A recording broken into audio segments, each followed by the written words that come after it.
পরে একটা long video নিয়ে চলে আসলাম আমার রান্নার ভিডিওতে। সবাইকে স্বাগত জানিয়ে আজকের ভিডিওটা শুরু করছি। তো দেখো আজকে আমি এখানে চায়না পুঁটি মাছ করব আলু আর কচু দিয়ে। তো আলু কচুটা আমি আগেই সেদ্ধ করে রেখেছি। মাছটাকে এখানে দেখো ধুয়ে লবণ হলুদ মেখে রেখেছি। তারপরে এই দেখো কড়াইটা বসিয়ে দিয়েছি, তেলটাও গরম হয়ে গেছে। এবারে আমি মাছগুলোকে ভেজে নেব। সময়ের অভাবে অনেকদিন থেকে লং ভিডিও পোস্ট করতে পারি না। অনেকদিন পরে একটা লং ভিডিও নিয়ে চলে আসলাম তোমাদের সামনে।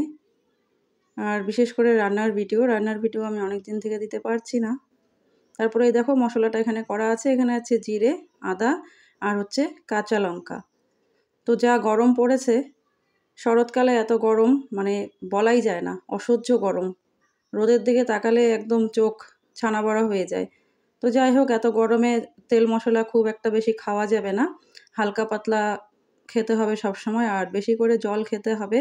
আর আমাদেরকে সাবধানে থাকতে হবে যাতে খুব কম রোদে বেরোনো যায়। কিন্তু কি করা যাবে, যারা কাজ করে তাদের তো বেরোতেই হবে, তাই না বলো? আমরা যারা বাড়িতে থাকি তারা না হয় একটু কম বেরোবো, কিন্তু যারা বাইরে কাজ করে তাদের তো বেরোতেই হবে। তারপরে দেখো মাছটা আমার ভাজা হয়ে গেছে। এবার আমি ওই মাছ ভাজা তেলের মধ্যে জিরে ফোড়ন দিয়ে দিলাম।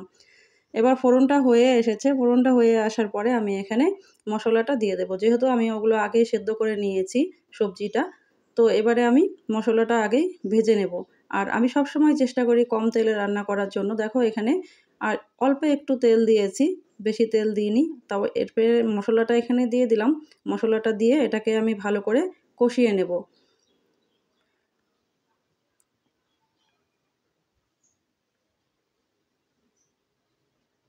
তারপরে লবণ আর হলুদটা এখানে আমি দিয়ে দেব।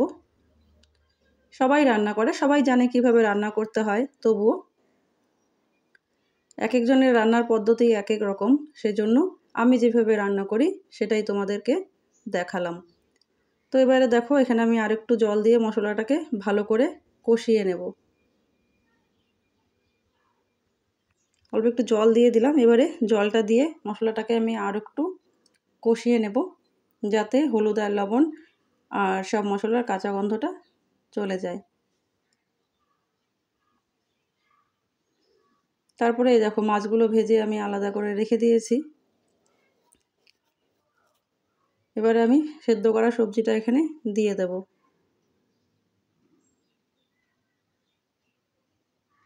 দিয়ে এটাকে ভালো করে আবারও কষিয়ে নেব, যাতে সবজির ভেতরে মশলাটা ভালো করে ঢুকে যায়। আর সবজি যত বেশি কষানো ভালো হবে তত রান্নায় স্বাদ আসবে। এবারে আমি ঝোলটা দিয়ে দেবো। দেখো ঝোলটা দিয়ে দিলাম। ঝোলটা ফুটে উঠেছে। তারপরে এই যে মাছগুলো আমি ছেড়ে দিলাম। মাছগুলো দিয়ে এখানে 10-15 মিনিটের মতো ফুটিয়ে আমি ঝোলটাকে নামিয়ে নেব।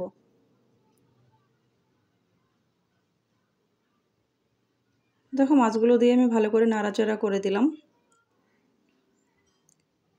তো এটা বেশিক্ষণ ফোটানোর দরকার নেই, যেহেতু সব কিছু সেদ্ধ করা ছিল।